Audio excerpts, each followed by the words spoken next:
The worst ego trip I ever had was the time that we were taking that ride from the hotel to the restaurant. He stopped traffic for me to open my car door and let me into and I was like, oh. Congress Street in Portland. I will never recover. Very busy street. I'm not the same person after People this. were honking at him and he was like, don't care.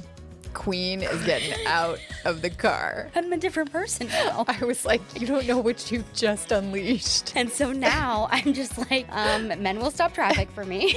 Pick me up at the door. If you're not stepping into oncoming traffic for me, what are you doing? And it wasn't me. He didn't care about we me. had 2 children with us. They Did not care about the kids' safety at all. Or me.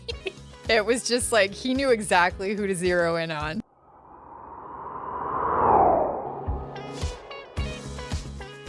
What if I just kept this in front of me the whole time? Oh, perfect.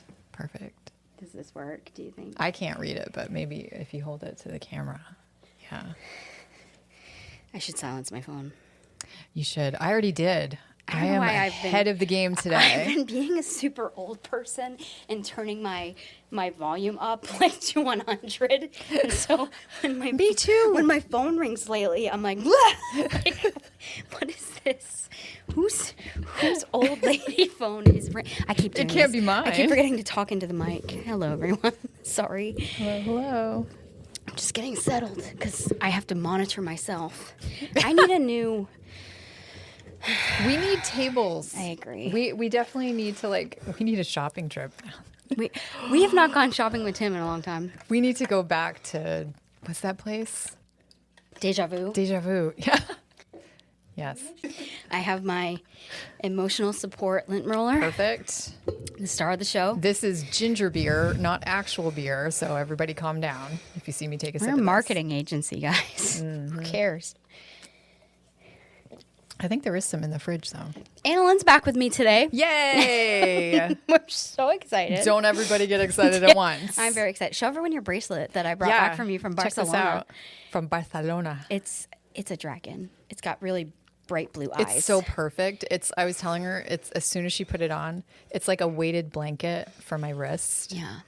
And it's also like spiky. Mm-hmm. So I feel like as a woman, anytime you have jewelry that could double as like a personal weapon, personal, defense, is just like a win. Yeah. So take that to Texas with you. Oh yeah, this is coming to Texas with me, and I have to give a presentation there too. So I'm gonna wear it and just be. It's for physical and emotional powerful support and really, intimidating. Mm-hmm. So they're just gonna be like, "That was the best presentation we've ever seen." It doesn't even matter all what of you it. say. Approve, Yeah. approve. We're scared of the dragon lady. Yes. I am building a stronger reputation from this day forward. I'm so glad that it fits and that it works and that you like it. I love it. I feel like this is not where I want it. There. I'm gonna do a close-up of it. I'm back from Europe. I am so glad you're back. I felt like I was gone for 100 years. Yes, at least. And I'm still jet lagged. Both going there and coming back took 24 full hours. I can't. So on the way there, I haven't even got to tell you about any of this yet. On the way there, I was awake for, I don't want to exaggerate, but I think it was 34 hours straight. Mm-hmm. I believe it. Because from the time I left my house, traveled to Boston, took my flight to D.C., had a 7-hour layover in D.C. How did that go? Oh, my word. Because weren't you in like a lounge? I was going to do the fancy lounge thing, and it was complicated and irritating. And there was like 10 lounges, and I was just like, it was just like, whatever. So you didn't do that experience at all? We didn't do that. Yeah. It was just like, because it was like, you can only be in the lounge up to 3 hours before your flight departs. What? And I'm like, for $70, like, no, thank you. No. Pass. Because they really want you to become a, United member. Oh. So they're like, well, if you're just going to do a day pass, then loser, you can be here for 3 hours. And I'm like, you can slum it the rest of the time. I'm not falling for your scam, United. Yeah. So, I don't know. We were just like, you know what? We'll eat at a restaurant here. We'll hang out. And It was fine. But then 7 hours there, and then it was an 8.5 hour red eye to Barcelona, and then from the time we got to Barcelona, and then took an Uber to our Airbnb, that was at least 24 hours, and then I was just like, now I'm awake. Right, now I'm right. You're all settling messed up. in, and I was just like, oh, we should. It was daytime there then, and I was like, we should take a nap, but I could not sleep, and I was just like, I guess we're going to go play in the city now. And then the same thing happened coming home. Our layover wasn't as long in D.C., but by the time I got back to Boston, the flight home from D.C. was just like so bad. There was like no air conditioning on the plane. Everything was delayed. Like from sitting in the airport in D.C. to sitting on the tarmac, it was like, we're just going to keep driving circles. We're just going to keep riding circles. And then we were all just like sitting in the sun. And finally the pilot is like, they just won't give us permission to take off, but we're trying. And we're just like, everyone on the plane was red and sweating. Babies are crying. And we're just like, for the love of God. It's like my nightmare. For the love of God, just let us take off. I just want to go home so bad. And then we land in Boston, and they won't let us off the plane. And I'm like, I'm like, oh, you've got a whole flight full of people from Boston who are gonna riot. Yeah. And everyone was getting so cranky, and it was late at night. And then we get off the plane. It took freaking forever to get our bags out of the baggage check, and then couldn't find my ride who was picking me up. I'm wandering around with these heavy bags through Logan, like trying to find the person picking me up. And then it took an hour to get home. Bodyguards. Okay. This is just convincing me that we need to hire, Deb and I need to hire them. I agree. Because Tim and Bill won't do it Bill for us. Bill needs to hire them. Yeah. Yeah. No, sometimes. Because we've talked about that. We are going to go on a trip together. Yes. And we're going to hire those bodyguards. We are. It's a service. If you guys don't know, this is a real service where you can hire bodyguards. We saw like a TikTok or something. I forget what the company is. It's a company of like actual like retired police officers or Secret Service guys. Yeah. And they just do it as like a, we'll come and they look you. the part. They're like all like kitted out in these dark suits and glasses, and they're like getting you Starbucks, getting you a car, like driving you where you need to go, carrying your bags. It's kind of the treatment I deserve and protecting you at all times. Yeah. I mean, who was I just telling? I think it was yesterday that the worst ego trip I ever had was the time that we were taking that ride from the hotel to the restaurant, and our chauffeur's name was Christian, and he literally stepped out in front of cars in the street for me and put his hand out and stopped cars to then open my car door he stopped traffic for me to open my car door and let me into and I was like, oh. Congress Street in Portland. I will never recover. Very busy street. I'm not the same person after People were honking at him and he was like, don't care. Queen is getting out of the car. I was like, I'll never recover. I'm a different person now. I was like, you don't know what you've just unleashed. And so now I'm just like, men will stop traffic for me. Pick me up at the door. Exactly. If you're not stepping into oncoming traffic for me, what are you doing? And like when we were at the restaurant and I think I called or you called, but as soon as I said we were finished eating, he's like, I'll be there in 5. Mm-hmm. I'll be right there. I'll be out front. And again, stop traffic to help you into the car.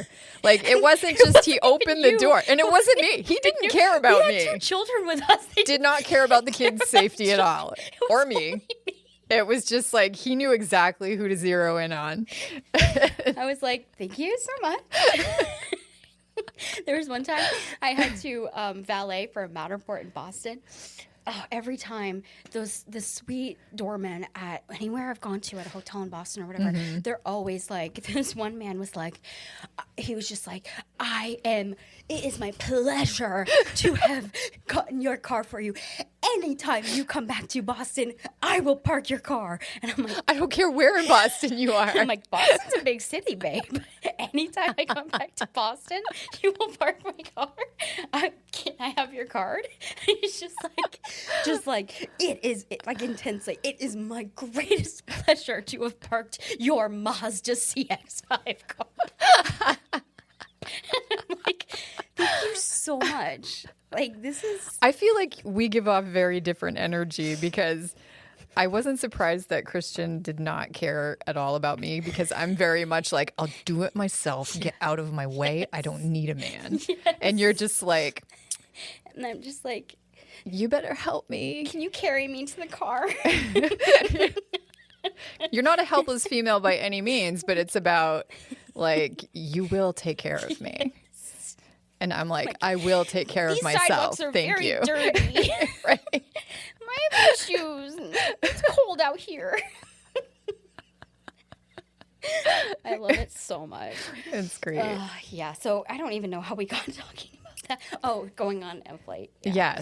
Yes. So, and how you probably should have had that to speed things up for you and bust you into that lounge or basically like create your own lounge. Mm-hmm. They would have done that for you. So, I wanted to tell you about all my travel tips. I'm glad. Of things that I was so glad I had and things that you definitely should take. Because I realized I had not flown since before COVID. I haven't flown in 15 years. The last time I flew, I went to Germany with my grandmother, and it was kind of like a heritage tour with her. It was really cool. I got to go to her hometown in Marburg, and we walked through. It's a university town. It's beautiful. And they also, like, one of the things I really wanted to do was see, they have a camera obscura where you could see the whole town. Oh. And that was like on my list of things to see. And I had a similar experience where we flew in. I was up like 24 hours, and we got to my family's house. Like they're related to my Oma, my grandmother, and we stayed with them while we were there. And so we got to their house, and my sisters were like, "We're taking a nap," and I'm like, "I need to see everything." I couldn't sleep, and so we got to see the camera obscura that day, and it ended up being the only day it was open. So if I had taken a nap, I would have missed it. That's amazing. But anyway, that was amazing. That was the last time I've flown, though. I haven't gone anywhere else. Shortly after that, I had my daughter, and then but just didn't go anywhere. So. But I was But that I don't know anything about flying. I feel like I'm starting over. Like, I don't know airport etiquette anymore. Just went into my head. I'm like, was that before or after 9/11? I don't know where we are in the stream of time. That was after. It was after. Yeah. It was after. How old am I? It's okay. Because it was a very different time flying before 9/11. Oh, yeah. So yeah. No, this was after, but I still feel like, 15 years is kind of a big chunk of time to not fly even commercially. Yeah. So I feel like I just don't know what to expect anymore. I don't know what's changed. I don't know, like, I feel really stupid about it, like really dumb. I don't know what to do. I don't really know if anything has changed per se, but I think the realization, because I took 4 flights on this trip, I think the biggest realization I had is I'm like, flying out of every airport is so different. Oh, because like Logan, Boston is so, I feel like they are the most strict, but I like it the best because they're so, to me, this is my opinion, very orderly and very much like moving things along quickly. I went through security the fastest through there. Did they scan your face or your ID? I was reading up about that, how they scanned my face in DC. You can opt out of that. Because that kind of makes me a little twitchy. I'm like, I don't know if I want to be part of a database. They say that Do you have a passport? I have a real ID. I can't remember. That did happen to me once, and I don't remember which airport it was in. I do think it was Boston. Yeah. But it didn't freak me out at all. It was like... I just don't like them having a picture of my face, even though they have it. Even though they say that they get rid of it and stuff. And I'm they like... have it. They already have it. I don't know. conspiracy theorist part of my brain is just like, I get it. You can't have more of me. It was weird. It was kind of weird to me, but I was like, it sped everything up so quickly. Basically, what happened when that happened to me is it was like the two lines. I think that was in DC that happened. The two lines separated, and it was kind of just like this person was doing the face scanning, and this person was just checking passports, and it was just going faster. Okay, so it's basically the line was moving twice as fast. Yeah. So I won't be that person. And the only time I saw anyone's face get denied was children's faces were getting denied, and so they were like pulling the children aside to check their double check their passport. So but it was just quick. It was just like you step in front of it, and it was like, it did it through customs too, maybe. Yeah, in customs they scanned my face. I don't know.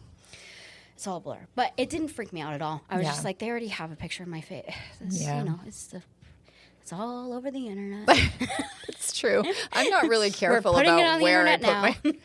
I got to rephrase that. She definitely doesn't have any inappropriate accounts online. No. I am careful about where I put my face. What did I call myself? A woman of the internet on a previous episode? As a woman of the internet. Right.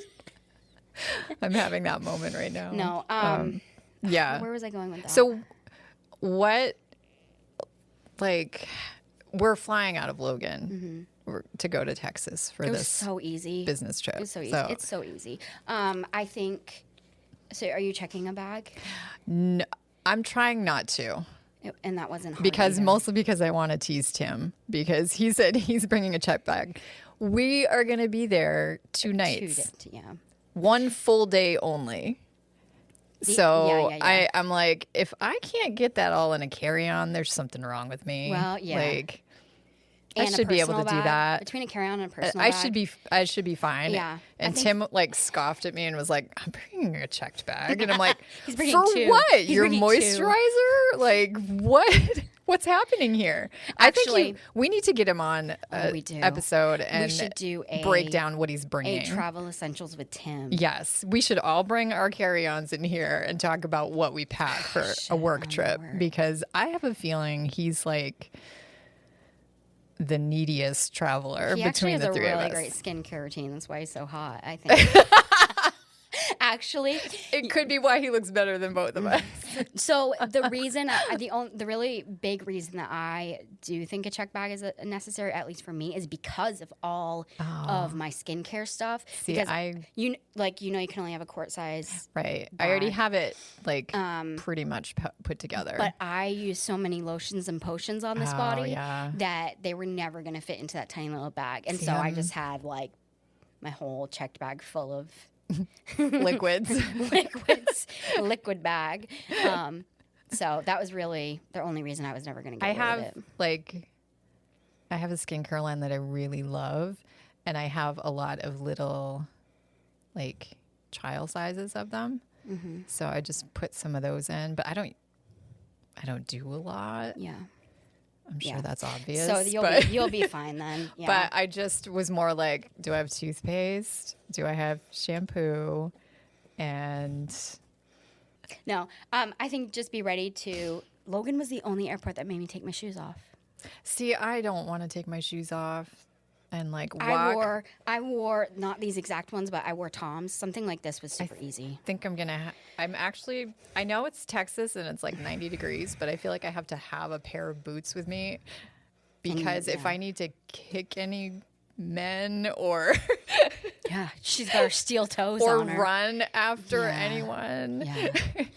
I don't know. I just feel like more solid if I have boots. You know what I always think going through security, everyone always rushes you. Take your time. Everyone can settle down. Space. Yep. Everyone can settle down. You'll get through when you get through. Mm-hmm. People, you know what kept happening? People the whole trip cutting lines and making me so 3 times on this trip did I have to be like, the line is behind me. People stepping in front of me. And this one couple on my way home, they were going to miss their connecting flight. It was so obvious, and I didn't care. I was just like, because they're being rude. Oh, see, that's the difference. If they had been like, they whacked my friend in the head trying to get off the flight first on our connecting. And I was just like so mad about that. Like, your life's more important than mine. They didn't apologize for hitting her in the head. And so then they're running off. And so then when we had to go through, you know, security and customs and whatever to then get onto our connecting flight to Boston, they were then behind us and they tried to step in front of us. And I was like, no, If they had politely been like, I'm so sorry, we are going to miss our next flight. Do you mind if I would have been like, of course. Yeah. But because they're being rude and shoving and punching us, I was like, nope. I'm going to slow it down and make you even later. I am now going to go slower. Ugh, I'm that person. Because your life's not more important than mine. And I don't care if you miss your flight now, actually. So anyway, travel essentials I think you should have. Be petty. Bring your pettiness. Bring your pettiness. And bring your attitude. Yeah. Oh, yeah. Other like to make the whole process at the airport easier and the flight better. I brought an empty water bottle. Okay. And filled it after I went through security. That was like, came in clutch. I brought eye drops. Oh, I didn't think of that. Because, granted, your flight to Texas is probably not crazy long. I think it's like flown to Texas before. 4.5 hours, somewhere in that range. Yeah, probably it's not that long. It's direct, right? It's like just over 4 hours. It's Tim just sent me the itinerary. Still, I was like, at one point I have contacts and I was like, I was rubbing. I forgot them on the way there to put them into my personal bag, and so they were in my checked bag, and I was like, I regret it because I was literally taking water from my water bottle and rubbing it in my eyes because I was just like, ugh. Oh my goodness.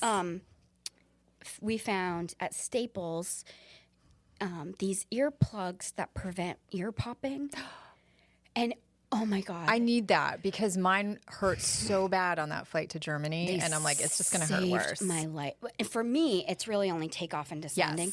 Yes. And so when they would announce, like, we're going to be taking off, I put them in, wait till we get to, top elevation, and then take them out. And I never had an issue. Never had an issue. You'll definitely have to, like, tell me same with landing. To get. Same with landing. Yeah. As soon as they knew we were going to be landing, put them in. And then as soon as we were on the ground, take them out. I need that. Super helpful. Because anytime I've ever flown before having those, always such an issue and painful. I have a shattered eardrum. Do you know that? Mine's No, I didn't. I jumped off a bridge once. Do you know that story about me? On purpose? On purpose. Okay, you're live, so there must have been water. I jumped off a bridge and I shattered my eardrum. How old were you? 25. That should have been a question. Dang it. For the team, like for a team member to guess. No one's for the end of an episode. They don't watch this. I'll watch, Yeah. That's a good one. I did not know that about I jumped off a bridge and I shattered my ear because I landed just enough so that when my ear hit the water, it shattered my eardrum. And so it permanently is like kind of damaged, and I'm slightly deaf in my right ear. So fun facts about Christy. Oh my God. So those it really earplugs hurts really helped when it pops. Yeah. Wow. I get really nauseous too. So I had, and I'll try to find the brand for you, and maybe I'll put it on the screen when I find it. Yeah. Certain kind of nausea pills, and taking them 30 minutes before takeoff, I never got nauseous, not even once, which blew my mind because every time I've ever flown, I am 8 times concussed. Another Christy fact. So I get nauseous super easily, like in the car. Like I can't do roller coasters anymore. So going in the plane, like I always am, that whole like thing that happens, I'm always like, ugh, super, super sick, and then I can't get over it. These pills, I was like never nauseous, not even for a minute.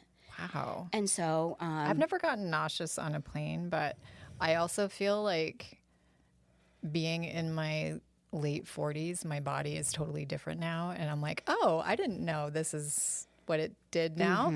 You know, so flying again now, I'm like, I really don't know how I'm going to react to any of it because I feel like I'm a totally different person. Yeah. So that would be very helpful to know, just to have it on hand, just in case it does suddenly become a problem. Some kind of face spraying hydration mist, because that would have to count as a liquid.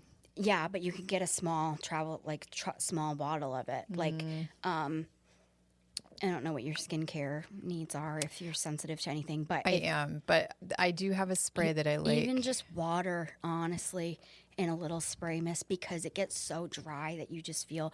The other thing is cooling wipes, which you can get right at the Dollar Tree. Yeah. Because, like I said, I was stuck in DC and it was like so freaking hot. I wanted to die. Yeah. Just to like, cool yourself off. Like that really came in idea. pretty clutch. Because if we're stuck on the tarmac in Texas when it's 90 degrees and we're just boiling, and so with that unfoldable fan, we had those, and that was really good. That's a really good idea. Yeah. Where did you find that? Like just like a. We found those. I feel like the dollar store has them, but you have time to look online. Yeah, a little bit. Yeah. Next week's it. We leave the week after. Oh, that's right. So wow. I know. All of a sudden, it's coming up fast. It's been like months away for so long, and now I'm like, oh my god, I'm not prepared. Yeah.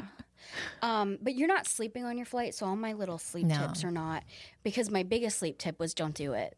Yeah, I couldn't. There's no way. Because it's so frustrating. Like the neck pillow thing for me doesn't work. Like hanging your head and your feet, like don't bother. No. Even on a red eye, I'm just like, don't even do it. No. Distract yourself instead and sleep when you get there, because it is so. Unless you were just like naturally inclined to falling asleep wherever, I was just like, I regret even trying. Instead, like I put it in my brain, like just like rest your eyes if you need to for a few minutes and distract yourself with entertainment, whether that's music or I had my tablet and I had pre-downloaded things to watch. So do that. Oh, whether that's a on good your idea. phone, if you have Netflix, if you have Max, download, find a show and download episodes of something that you're really excited about. If you have a YouTube premium account, download episodes of our podcast to watch ahead of time. And find something that like passes the time. Yeah. If you have Spotify premium, you can download books to listen to. Because for me, I'm like, I can't really read on a plane. It makes me sick. If you're that kind of person, maybe you can do that. But for me, I'm like, you've got to do things that pass the time quickly for you. Yeah. So movies that you're like, I've been dying to watch this movie, save it for the plane. Right. And download it ahead of time, because the Wi-Fi, unless you're going to pay for it, or at least on United or the ones that I remember, like it's free, but it's only free for things like texting. So like you can't use social media. So like I've been communicating with everyone on WhatsApp. So I could text on WhatsApp connected to the Wi-Fi, which is great. So get ahead with people on WhatsApp. Yeah. So if you want to be able to text in the air. That's a good idea. Yeah. And then, if you have wired headphones, you can watch their entertainment on the back of, so they're free movies or TV. There was like seasons of randomly like TV shows, like The Big Bang Theory or whatever. Like, what kind of plug-in do you need for that? Just a normal headphone jack. It's a normal. Okay. And then some of our flights had outlets to plug into. And then, like, our one on the way home, worst flight was the one on the way home. None of the outlets worked for no reason. And I was just like, whatever. But so I wouldn't count on it, but it is there. But I think the biggest thing is keeping, like, your body refreshed. So, Did you eat on the plane? They only serve meals on, like, long flights, like the 8-hour ones. But the ones from DC to Boston, they just give you snacks and drinks. I'm probably gonna have to bring my own. And the problem is I'm like, I wanted to. Yeah, you should, and you can. You can. I wanted to just keep drinking to stay hydrated, but then I was I was at the window seat. I didn't want to have to keep making the person out. On 2 of the flights, I was with me and just my travel partner, and I was fine getting up that way. But when there was another third person. I didn't want to keep making them get up. Yeah. And that was just like awkward because they'd have to get their whole tray up and everything they had settled in with. And so I'm like, I held my pee for like 2 hours on one of the flights and finally was like, I think I'm going to die. I think I might die if I don't make this person get up. Yeah. So, yeah. Yeah. Yeah, I don't know how that'll go. I'm not excited about that part. Pee in the airport. I'm hoping for no dramatics for this, my first trip in 15 years. Yeah. You need a good travel outfit, I think. Yeah, Do you know what you're I'm gonna wear? stuck on. I do not know. I'm not good at that. Like, I love what I'm wearing today because it's super comfortable. And I actually, as I've been wearing it today, I'm like, it's short sleeved. I'm just wearing a sweater, but I'm like, I thought after I put it on, I was like, oh, this might be good because it's really comfortable. But it has like faux leather on it. And I'm like, I don't know if that's going to work well in Texas with 80% humidity and 95 it's more degrees. of like the pants situation because you want to avoid having like being uncomfortable and having like a belt because then you have to take your belt off. I don't wear belts as a rule. I think they're inhuman. I'm becoming a belt lady. I'm trying to accessorize. Belts are just torture. Yeah. No. Yeah. Kind of like bras. It's just. See, no, I'm okay with those. I'm okay with those. I'm not sorry to the men listening. But pants like these that are just like, these are stretchy, but they're also what like, I live in. They're dress pants. Yeah. We're good for traveling in because I was just like, I don't want to show up like a total bum, like in pajamas, but I want to be comfortable too. Right. So I'm going back and forth between like, how bougie do I want to look on the flight? Like, do I go like crop leggings and my trail running shoes and, you know, just like a cute top and a sweater? Or am I going to wear like my comfy dress pants and my Docs and just dress for yourself. No, I'm like, just for I don't. However you were going. I'm trying to like plan a couple different things because I'm also very. This is what's hard about traveling for me is I'm very much. I need to know. I don't plan ahead what I'm going to wear. It's I wake up. What do I feel like? What fabric can I tolerate today? Yes, you know, and so I tend to overpack, but limiting myself to a carry-on is really gonna rein that in and make me really have to be intentional about things, and it's kind of short-circuiting my brain a little bit because I'm like, but what if I don't like any of these things? Like I wake up in the morning and I'm like, I can't wear any of this. But that's gonna be a little challenging for me. But I'm aiming though for the plane comfort. I have to be comfortable because I know I'm gonna be a little bit stressed because I'm claustrophobic too, and I'm curious how I'm going to feel on the plane with so many other people. I hate the people I don't know. And also like traveling and not knowing who the pilot is. Like I've never seen your face. Like, and I had this too when I had my surgery. Like I've never met you, the surgeon, and so you were going to trust you with my life. Right. I have such a hard time with that. Usually when you're boarding, the pilot stands there and greets you. That would be great. Like, I really hope that happens for this one because I'm like, I want to look at you and get a feeling of, okay, trust. I can be calm because this person is, I don't know, I need to get a read on them. Yeah. So, like, you're taking this as seriously as I am, Show me your right? licenses. Right? Show me your credentials. I need to know you're a good person, that you care. Yeah. Oh my gosh, this just popped in my head. You know what also happened to us? We were so convinced we were flying with a celebrity on one of our trips. How exciting. In fact, we were being so creepy about it because when this was DC to Barcelona, standing in line, the character George from Grey's Anatomy. I don't know if you know. I don't know who that is. Okay, it's an actor from Grey's Anatomy. Yeah. I think I might know who it is. I'm so certain it was him. Really? I was like just staring at him, and I was like, eventually I pulled up Google and I'm like comparing his face to his face to his face to like, is his chin like that? Does his ear have that curve? And I was like, I know it's him. And I was just like, oh my gosh, I just know it's him. And then I'm like, okay, I think this guy's gay. And is that guy his sister or his wife? Are they going to kiss? And I was just like, but that is creepy. Listen, oh, I know, I don't care. And when we got off the plane in Barcelona, there was a line of people at the barrier with their phones waiting for someone to get off. Oh. I know. Do you think they would have for this person? Were they like famous enough for that kind of reaction, do you think? Or do you think there might have been there was some celebrity else on one of our flights? Yeah. So I was like, maybe it really was. I don't know. That's cool. But I don't know for sure. Or it was for me. I mean, really. I was like, guys. Word got out. Fact, you should have when we went to the Eiffel Tower, my whole joke the whole time was like, gosh, I can't go anywhere without people taking pictures of me. Like, it's just like, enough. Just the whole time.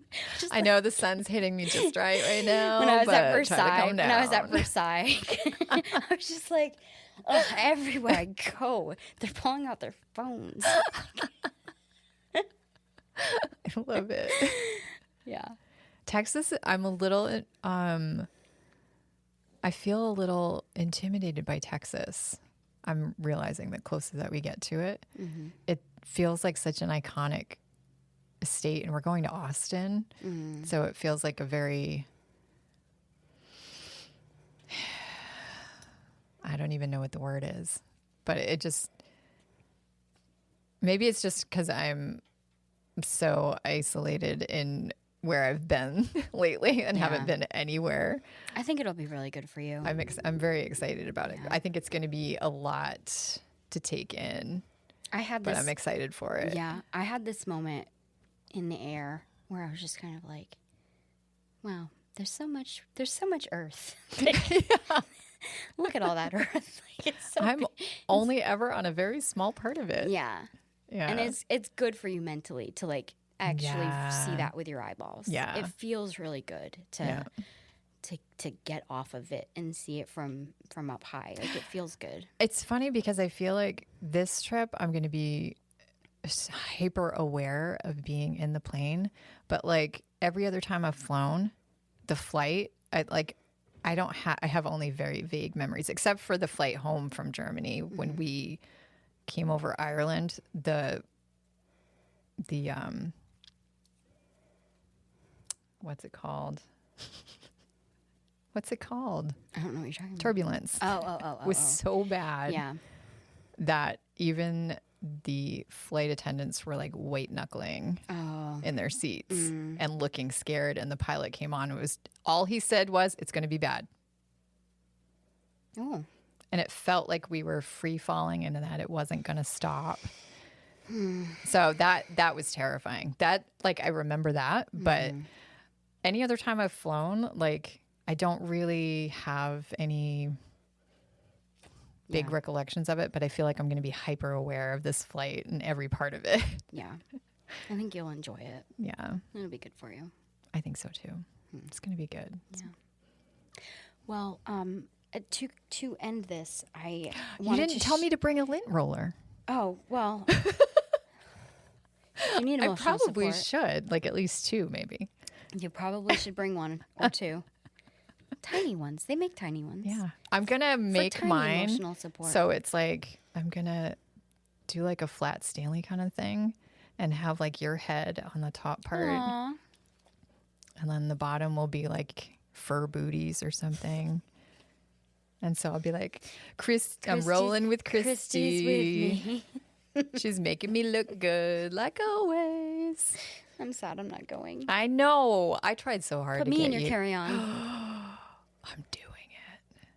I'm going to do it. Okay. I don't need anything.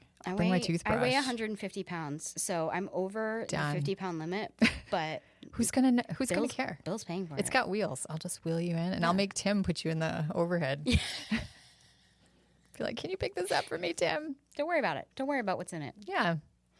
It's just all my face creams. Essentials only. You know. Essentials only. Wink, wink. You get it. So Bill and I filmed a podcast in France. We've been talking about this for a while. It was crazy. And I wanted to include that at the end of this episode. Oh, it's perfect. He's like, let's do it on the train. And I was like, let's not. Can we please not? So we had some time to kill in the train station, which ended up working out. and we filmed it with a baguette. And perfect. All the stereotypes about France are true. People walk around just carrying around baguettes and eating them. And smoking. And every person smokes. I'm like, I came back being like, dang it, I want to smoke. It's cool. It's cool over there. It's not cool here. No. But it's so cool over there. Like 14-year-old kids are sitting at restaurants smoking. One of my servers was smoking while serving at a restaurant. No. I swear to God. Swear to God. Oh my God. Swear to God. I was like, this is not hygienic, but it's entertaining. Wow. Yeah. We were just sitting amongst. This is not a judgment. It was just wild. I was just like, huh. So you can I smoke. come from a family of smokers, so I'm not like clutching my pearls at it. I'm just like. Could they like smoke in restaurants over there? Yeah. I know in Germany they still could way back when I was there. I think on the outside. There was an outdoor area where they could. Well, but everything outside. But I feel like there were people just smoking inside and no one cared. People are just walking around smoking everywhere. And unless you were American, then they'd care. Instead of holding. Actually, people loved us as Americans. Really? That surprises me. Everyone's like, everyone hates Americans in Europe. Nope. Especially France, I've heard. Everyone loved us as Americans. We're like, wow. Americans. And it's you. I love your accent. Maybe it's just me. I think it's just you, honestly. It's just me. I had to transition from bonjour everywhere I went when I got back. I got back to DC and was like, oh, I have to put my bonjour au revoir away.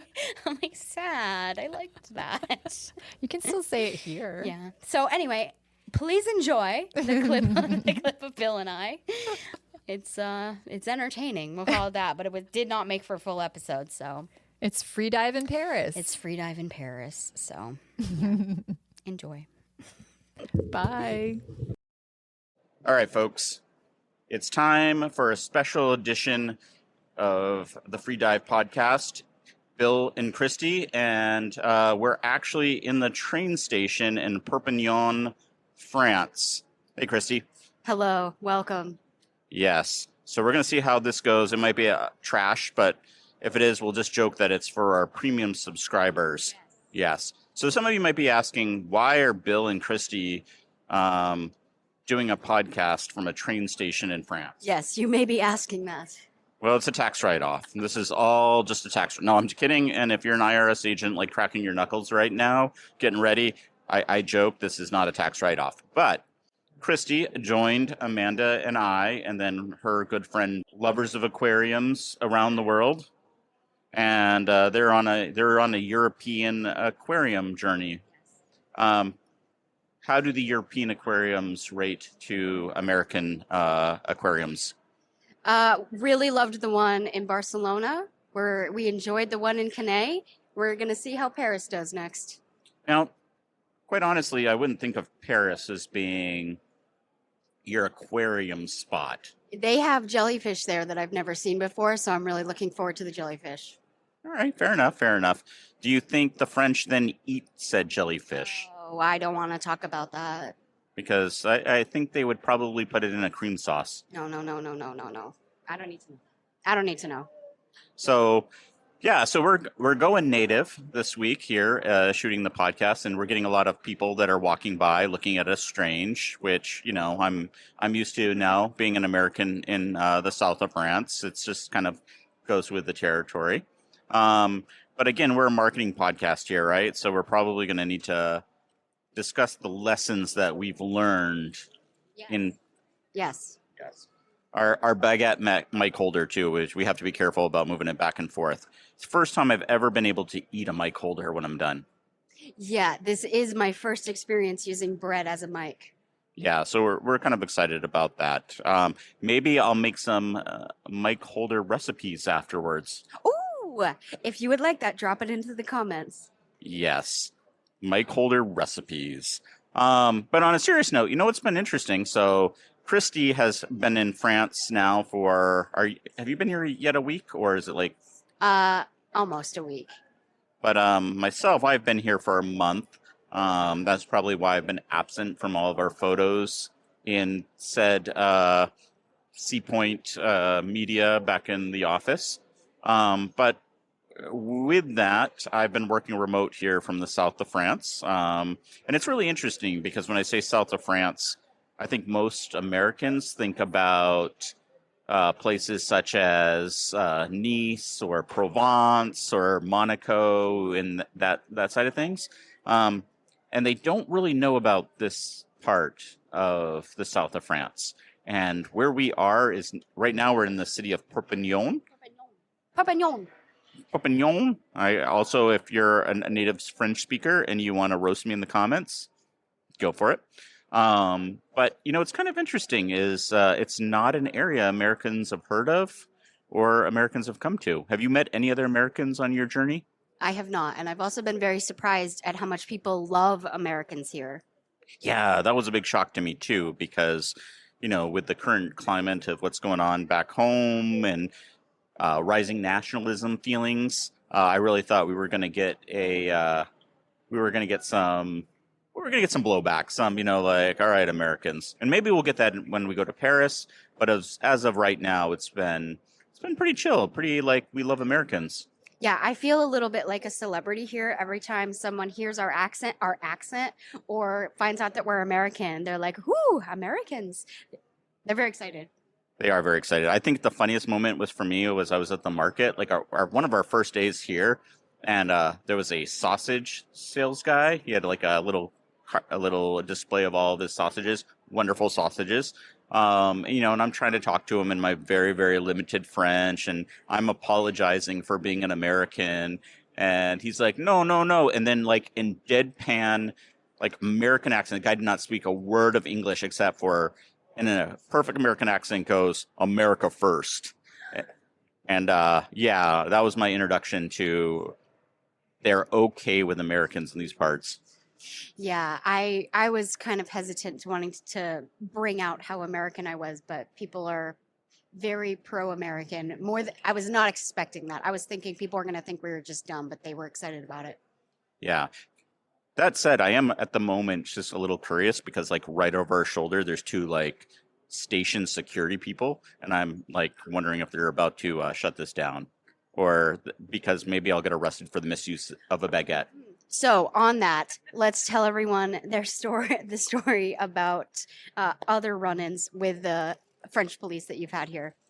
Yeah, so turns out, and this I think actually segues into an important lesson that we've learned about the French and Europeans, and I think this comes back to, we're going to come 100% back to marketing here, but turns out the French are not as excited about drones as Americans. Who would have thought?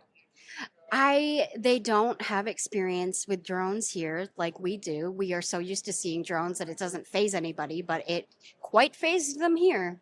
Yeah, so I was droning I've studied all the laws before coming here. I was doing a little bit of droning on the beach, and next thing I knew, there was two police officers visiting me with no English spoken, and it was one of the funniest run-ins because on one hand, they're asking me for my authorization and they're calling headquarters to sort out, could I really drone where I was at? Obviously, somebody had made a complaint about it. But at the same time, they were also trying to tell me in their broken English that I look like Tom Hanks and how excited it was that I was an American and where I was from America. I wonder if you could have lied and passed as Tom Hanks and gotten away with it. I probably could have, but then I feel like I would have started an international incident, and and then they would be like, it would be on the news, like Tom Hanks and his drone on the local news or something, and I don't want to do that to Tom Hanks' PR team.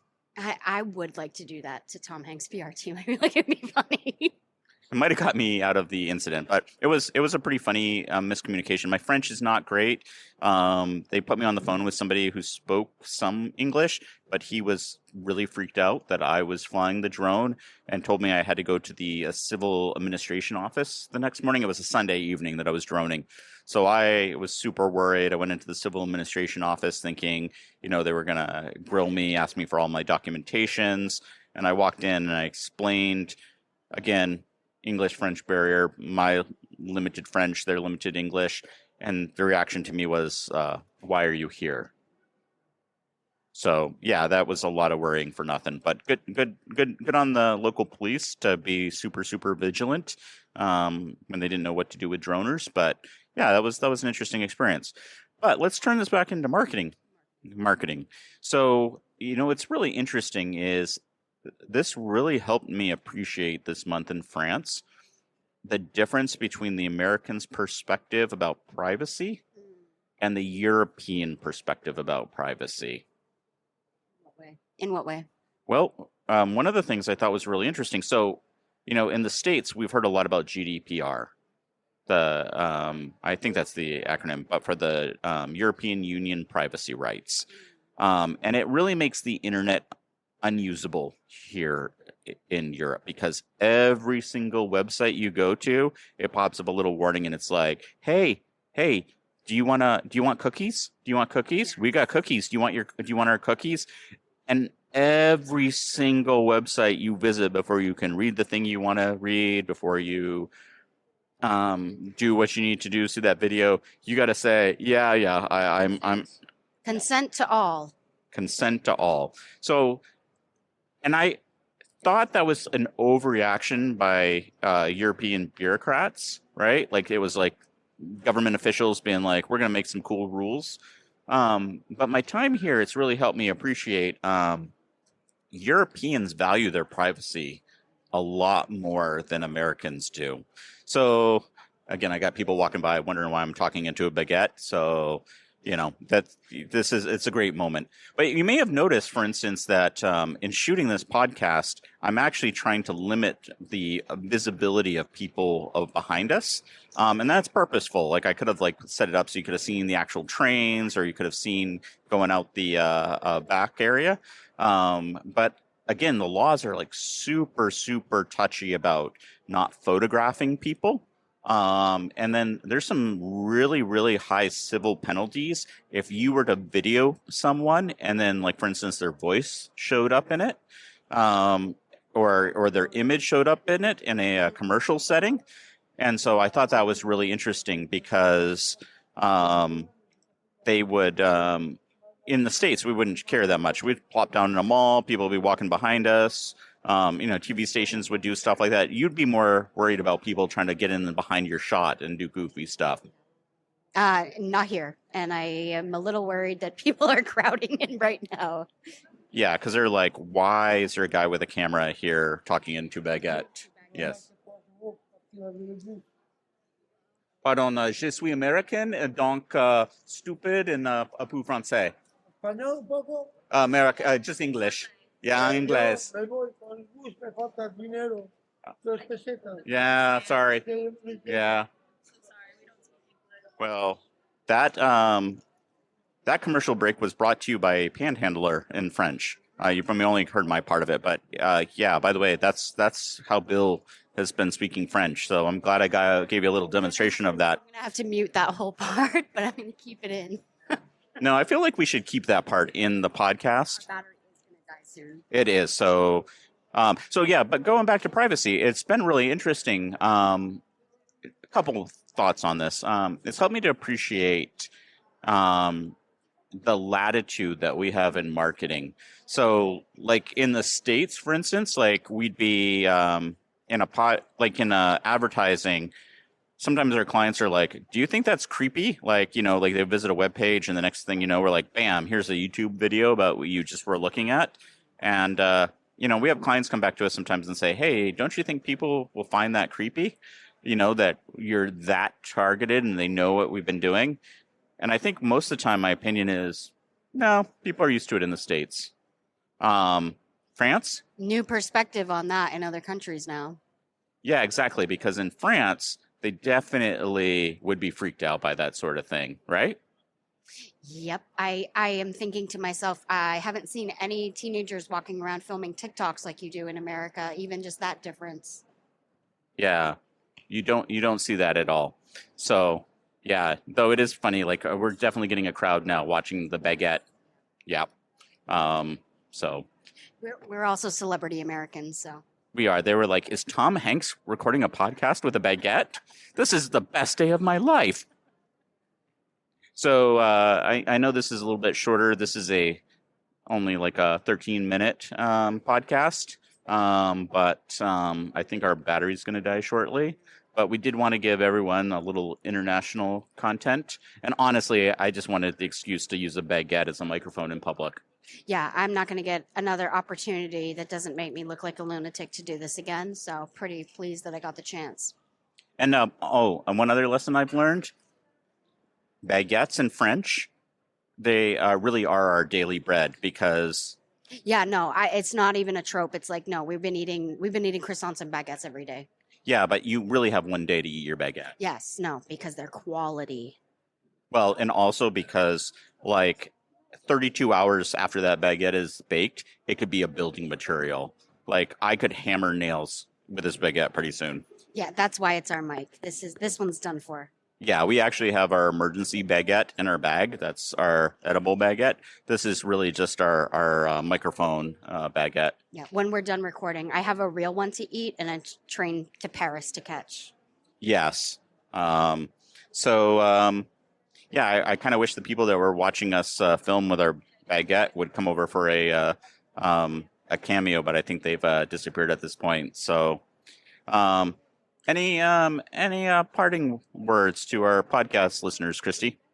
Thank you for putting up with us. Yeah, and get ready for my microphone boom stand cookbook that will be dropping later in 2025. Ooh, that could be a good newsletter option. Oh, yeah. Subscribe to our newsletter for all of your baguette and news boom stand related cutlery. Thank you for being here. Yep. Till next time, folks. It's the end.